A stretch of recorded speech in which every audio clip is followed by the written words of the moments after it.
Hello friends, जय जगन्नाथ। केमती अछंती सांग मैंने आज आम माछ बेसर बनइबा। तो देखो मु कड़े किसी तेल पकई नहीं किसी फुटण मुझ ऐड करदेली। फुटण टी फुटी सारा पर मुझे कौन करी काटिकी रखी कंचा टमाटो को पकईदेली। देखूँ अलरेडी टमाटो पकईदे। एवं टमाटे देखूँ टी मेल्ट हो जाइए। मुझे कौन करी बाटिकी रखी मसला को देदेवी।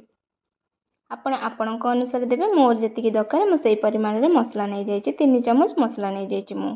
तो ये टी मसला को टिके मिक्स करदबा।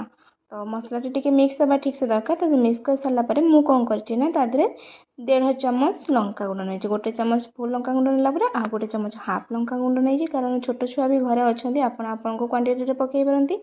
एवं मुझे हलदी ऐड करने किसी लुण भी ऐड कर नौची। तो तापर कौन करा टिके गोले मु पानी देदेली। कारण सोरिष मसलाटा ना बेसी कसले आज्ञा पिता लगे। तो सॉरी सांग मैंने आपको माछटी पकईवा टाइम रे वीडियो करने भूली जाइली। तो से आपको क्षमा मागी नौची। एवं देखूँ आमर रेडी हो गला माछ बेसर। केते क्यूट देखा ना।